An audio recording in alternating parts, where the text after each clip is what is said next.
counterintuitive. Exactly, the novelty factor. But guys, this is something that they haven't reported. The reason why they needed the celebrities there is Kamala couldn't draw a crowd. In the primary, she can't move merch. She can't. During the primary, I remember speaking with party leadership, and everyone is freaking out. I even have a photo.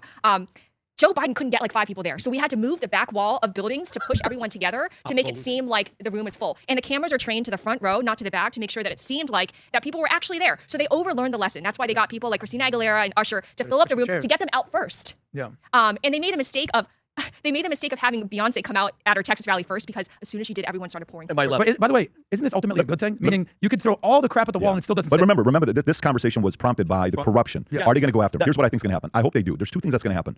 Remember what happened when they did. You're talking about go after I hope Biden's? they go after Trump's family again. Trump's family. I hope they do. I hope they do. This is different. Gotcha. Yesterday I'm having a conversation with Van Jones, and I told him, I said, listen, the more the DNC gets socialists to be the face, the more Republicans are winning. Yeah. Americans are not socialists. Yeah. Most Democrats are not socialists. They're pro-choice. They're no war. They're a very different. They're confused lately. Like even some of them are like Jews are like, wait a minute, what's happening? Most Jews are Democrats, not like they're Republicans. I don't know what the percentage is. It was like 64%. Yeah, 64% of Jews. But it's so now Democrats have to sit there and realize, who are you losing? So if they go after Trump's family, which I think they will, number one, I think it's going to give them even more rigor, more face. And then Eric Trump, that one time he was on Cuomo, and Cuomo called him out, and Eric just went, I was 111 times, and no one's ever been in America. Let me tell you what this does.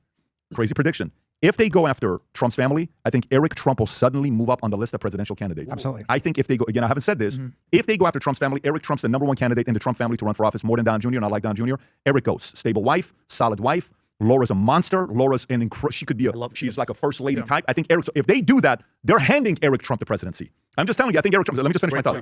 So that's one. Number 2, I will say the other part, the counter argument to this is the following. They're also giving, the Trump family is giving enough argument for the left to say, hey, you're using favors to do this. So they also have to be careful. You know, this whole thing about being untouchable, sometimes when you win, you think you're untouchable and you train less. And you're like, I don't need to train for Buster Douglas. Who is he? I'm Mike Tyson. Boom. His mother passed away 40 days ago. He knocks you out. You're no longer Mike Tyson. No one fears you anymore because they know after 6, 7, 8 rounds, you can't hang. You were exposed. So I hope that level of cockiness doesn't go to a point of being untouchable, because that can backfire on you no matter who you are. Yesterday, I watched the movie, The Brink of War. Angel Studios got like 6, 7 movies that's coming out. These guys are stacked with a massive pipeline of movies with phenomenal actors. I was so impressed with the lineup they had. This was a story between Ronald Reagan and Gorbachev that met in Iceland, I want to say, and they're going back and forth in the negotiation of the war. They're trying to prevent the war. You know, you could tell that moment of you're not untouchable. So I hope the Trump family is not going with this untouchable thing, because that's not going to end well. And then, last but not least, I'll add this to it.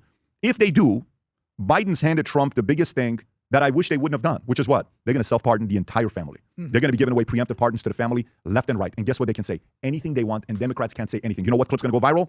All the DNC Democrat pundits that were like, what's the big deal? What's the big deal? All of those clips of the Biden family giving these pardons to their own family is going to replay. It's going to be the most viral clip the day Trump's. Matter of fact, if Trump's campaign, you know they're ready on the marketing side. They've already cut up, their editors have already cut up all the clips, and they're waiting for the day when they're going to self-pardon everybody. That clip's going to drop so quickly. People are going to be like, how quickly did you cut this? Trust me, we've been waiting for this for 18 months because we know this was going to happen. So to me, if they do go after Trump, that Eric Trump name, where is he on the list, by the way? Is he anywhere on the list? Yeah, he's in the middle. By the way, that 0.3% will be 4, 5, 10% in no time. You'll see. If they go after Trump's family. So to the DNC and the leftist, if you want Eric Trump as your next president in the next few years, maybe 2028, maybe 2032, maybe 2036, please go after Trump's family. Go ahead and do so. See what happens to you. You just officially produced a George W. Bush, and his name is Eric Trump. He'll be your president in the next 4 to 8 years. Cut this clip and keep it for the future when we talk about this. It'll be the dumbest mistake Democrats make. And they're still going to make it. And they're still going to do it. Yes. And they're still going to do it. It's here. Hey, silver platter.